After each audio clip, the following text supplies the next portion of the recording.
पनीर की सब्जी। लड़की जब शादी करके ससुराल जाती है तो उसे बहुत एडजस्ट करना पड़ता है, क्योंकि उसकी पसंद अपने ससुराल वालों से काफी अलग होती है। पर फिर भी लड़की ससुराल जाने के बाद इस बात का हमेशा ख्याल रखती है कि कभी उसके सास ससुर को उसकी वजह से परेशानी ना हो। पर जितना बहू अपने ससुराल वालों के बारे में सोचती है, क्या उतना ही ससुराल वाले बहू के बारे में सोचते हैं? ये कहानी है पूर्णिमा की, जिसने ससुराल आते ही सभी घर वालों का दिल जीत लिया था। अरे वाह शांति, घर में खाने की बहुत अच्छी खुशबू आ रही है। हाँ हाँ, बहू तो कुछ भी बनाए आपको खुशबू ही आती है। अभी तक पूरा खाना बना भी नहीं और आपके नाक पर खुशबू पहले ही चढ़ गई। शांति, कभी तो खुश हो जाया करो, हमेशा मुंह चढ़ा कर रखती हो। मुंह तो बनेगा ही ना मेरा। मैंने सोचा था मेरे घर में भी बहू आएगी, रोज रोज नए तरीके के पकवान बनाकर मुझे खिलाएगी, पर मेरी बहू को तो रोटी सब्जी के अलावा कुछ आता ही नहीं बनाना। औरों के घर की बहू को देखो कैसे 56 भोग आते हैं बनाने।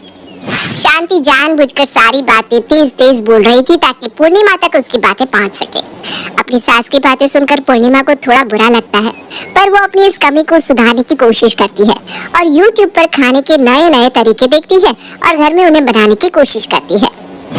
माँ को हमेशा मेरे खाने से शिकायत थी। भगवान जी मेरा साथ देना, आज पहली बार चिली पनीर बनाने जा रही हूँ। पर माँ को एक बार बता देती हूँ, वैसे भी घर में पनीर नहीं है, माँ को बता दूंगी तो वो पनीर भी मंगवा देंगी। पूर्णिमा अपनी सास के पास जाती है और पनीर की सब्जी बनाने के लिए परमिशन लेती है, पर पनीर का नाम सुनते ही शांति का मुंह बन जाता है और मुंह बनाते हुए पूर्णिमा से कहती है, नहीं नहीं, पनीर बहुत महंगे हो रहे हैं बहू, फिर कभी चिली पनीर बना लेना।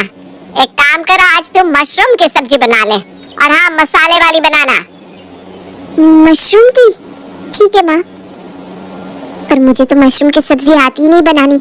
कोई बात नहीं, माँ का मशरूम खाने का मन है, एक काम करती हूँ, जैसे YouTube से पनीर की सब्जी बनानी सीखी है, इसी तरह से मशरूम की भी सीख लेती हूँ।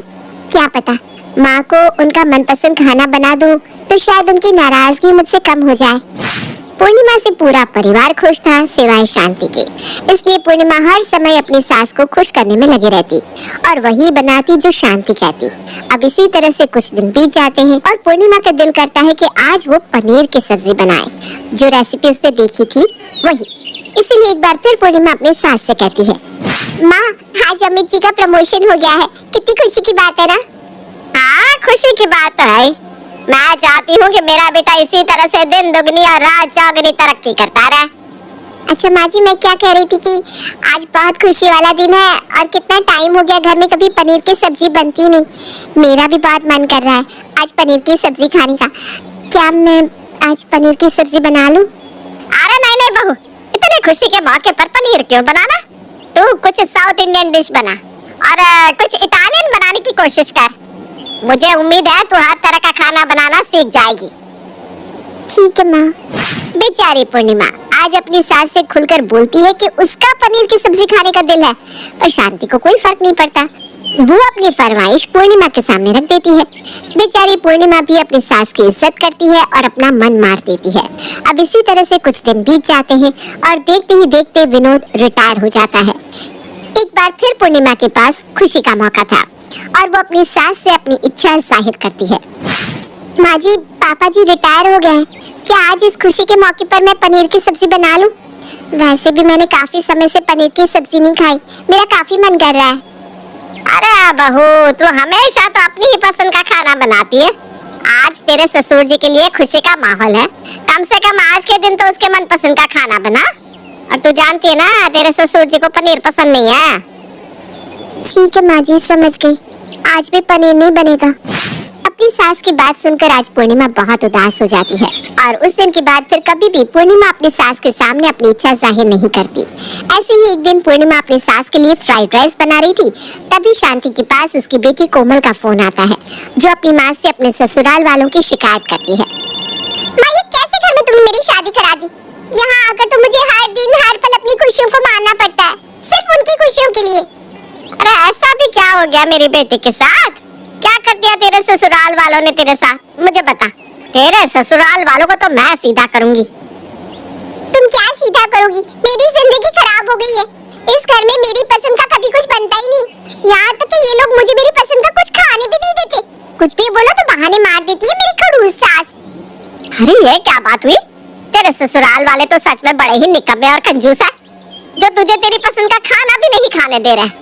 तू एक काम कर मेरा बच्चा, कुछ दिन के लिए यहाँ आ जा, और जब यहाँ से जाना तो 4 दिन तक अपने घर वालों को खाना मत देना। फिर उनको अकल आएगी कि बहू की इज्जत करना कितना ज्यादा जरूरी है। फिर देखना तेरी ही मर्जी का खाना बनाएगी तू। हाँ माँ, तुम बिल्कुल सही कह रही हो। अब मुझे अपनी उंगली टेढ़ी करनी ही पड़ेगी। अच्छा माँ, फोन रखती हूँ। इतना बोलकर कोमल फोन रख देती है, पर ये सारी बात रसोई में खड़ी पूर्णिमा सुन लेती है। पर फिर भी पूर्णिमा अनजान बनने की कोशिश करती है और अपनी सास को खाना देते हुए कहती है, क्या हुआ माँ जी, ननद जी ठीक तो है ना ससुराल में? क्या खाक ठीक है? अरे पता नहीं कैसे घर में मेरी बेटी की शादी हो गई। ऐसे कंजूस ससुराल वाले हैं उसके कि मेरी बेटी को उसके पसंद का खाना भी नहीं खाने देते। कितने दिन से मेरी बेटी पिज्जा की रट लगाई है, पर मजाल है कि उसके घर में पिज्जा आ जाए। पर मैंने तो उसे सिखा दिया है कि 4 दिन तक घर वालों को खाना ही मत दे, अपने आप ही अकल ठिकाने आ जाएगी। और अगर फिर भी नहीं सुधरे तो तू यहाँ आ जाना। कुछ दिन जब खुद उसकी सास इस बुढ़ापे में खाना बनाएगी ना, तब अकल आएगी। हाँ माँ जी, आप बिल्कुल सही कह रही हैं। जब घी सीधी उंगली से ना निकले तो उंगली टेढ़ी करनी ही पड़ती है। आपने बिल्कुल सही सिखाया है अपनी बेटी को। लीजिए खाना खाइए। अब क्या था, पूर्णिमा की सास ही उसे एक आइडिया दे देती है, जिसके बाद पूर्णिमा भी अपने ससुराल वालों को 4 दिन तक खाना नहीं देती और शांति को खुद खाना बनाना पड़ता है। आखिरकार 5वें दिन जब पूर्णिमा अपनी सास के हाथों का बनाया हुआ खाना खाने के लिए परिवार वालों के साथ बैठती है, तो शांति के सब्र का बांध टूट जाता है और वो पूरे घर वालों के सामने पूर्णिमा को सुनाने लगती है। पता नहीं कैसी बहू मिल गई है मुझे, बेशर्मी की भी हद होती है। अरे बहू, तुझसे खाना तो बनाया नहीं जाता, मुझ बुढ़िया से खाना बनवा कर तू रोज आराम से खा कैसे लेती है? माँ जी, मैं तो हमेशा आपकी पसंद का खाना बनाती थी और मैं तो चाहती हूँ कि आप खुश रहें, पर आप ही नहीं चाहती कि मैं खुश रहूँ। जब बात आपकी बेटी पर आई तो आपने उन्हें सीख दी कि ससुराल वालों को 4 दिन खाना बनाकर मत देना। बस वही सीख मैंने भी अपनाई, क्योंकि आप भी तो वही कर रही है ना जो ननद जी की सास उनके साथ कर रही थी। क्या हुआ बहू, तुम ऐसी बातें क्यों बोल रही हो? मुझे तो कुछ समझ में नहीं आ रहा कि क्या हो रहा है घर में। शांति, क्या हो रहा है ये सब?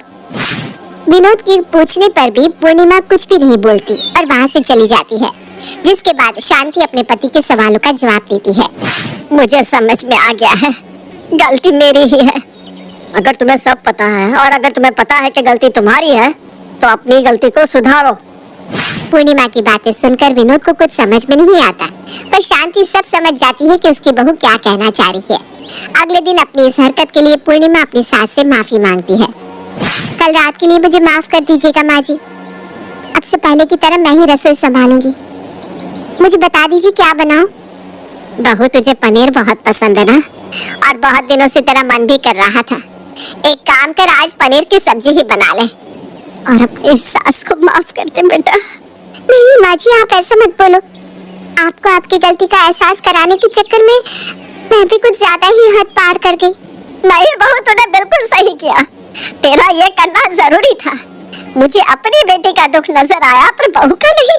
जिस तरह मुझे पता चला कि मेरी बेटी को उसके मनपसंद का खाना नहीं खाने दिया जा रहा, उसी तरह जब तेरे घर वालों को ये पता चलेगा तो वो क्या सोचेंगे हमारे बारे में। अब से इस घर में सभी का ख्याल रखा जाएगा, और खास कर तेरा, क्योंकि तू हम सबका कितना ख्याल रखती है।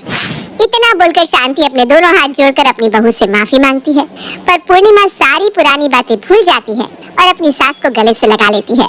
जिसके बाद पूर्णिमा के ससुराल वाले भी पूर्णिमा का उतना ही ख्याल रखते हैं जितना पूर्णिमा अपने ससुराल